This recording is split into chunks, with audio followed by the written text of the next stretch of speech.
Hi guys, Dom here and welcome back to my channel. Today we are doing something a little different. We are going to be creating a thumbnail for YouTube.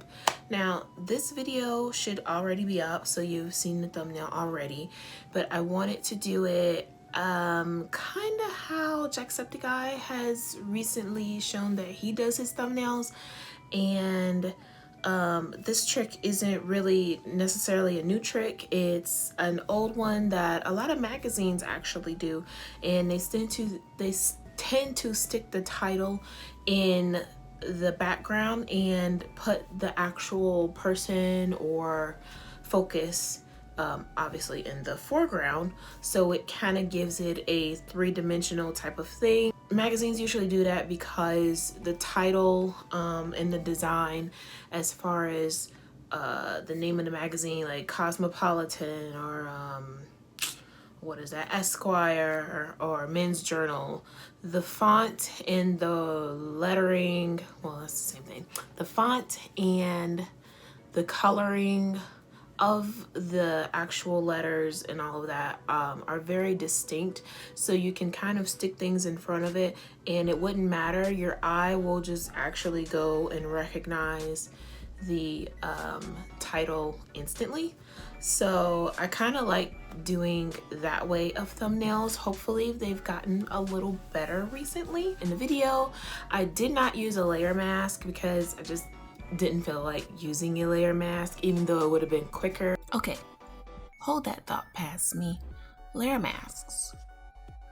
Quite simply, a layer mask is something we can add to a layer that allows us to control the transparency of that layer. Here's a quick example.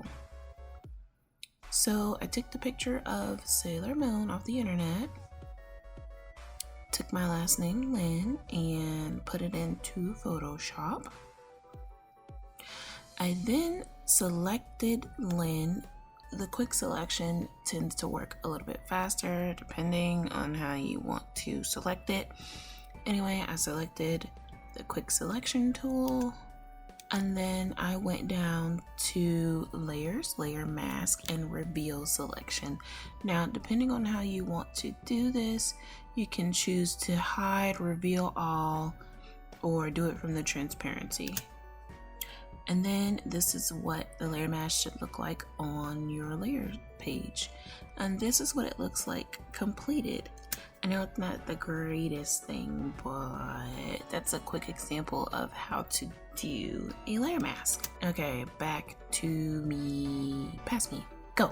I just kind of wanted to play around in Photoshop and get a better grip on the eraser and the paint tool, because I'm using an actual pen to the screen because the way my computer is.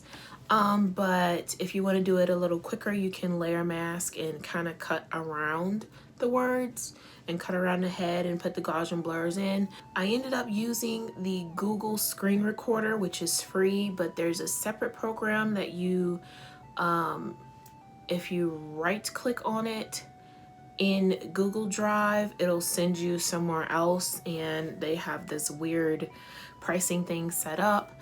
For some reason, when I tried to drop it into my Adobe Premiere Pro, it would not let me do it. We're gonna pause that just for a moment once again. Okay, so about that, one more time. The major difference between these two formats are the video codecs used. WebM uses VP8 or VP9, while MP4 is based upon H.264. However, WebM files tend to be a bit smaller than MP4 files. AVIs, audio video extended from sources interstage file. Audio video interleave, also audio video interleaved, known by its initials AVI. An AVI is a multimedia container format created by Microsoft. It stores video and audio data that may be encoded in a variety of codecs, including DVI-X and XVID. I know this sounds a little bit confusing, but just kind of go with the flow on this.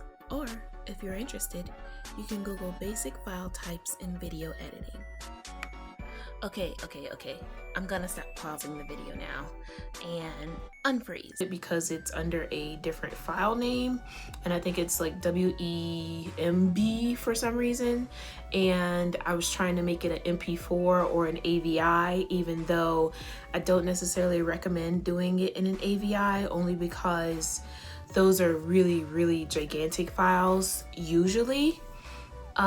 So you can use this program. I recommend using your own program, but I'm just wondering if that screen recorder only works with that particular program. So just keep that in mind if you want to use the Google screen recorder. But I took Jacksepticeye's advice or Sean's advice, and I started making my thumbnails a little bit better, a little bit more polished, because I really like making videos and I want them to stand out. But hopefully you can see what I was thinking when I did the process of this. And yeah, I hope you enjoyed this video. Don't forget to like, comment, and subscribe.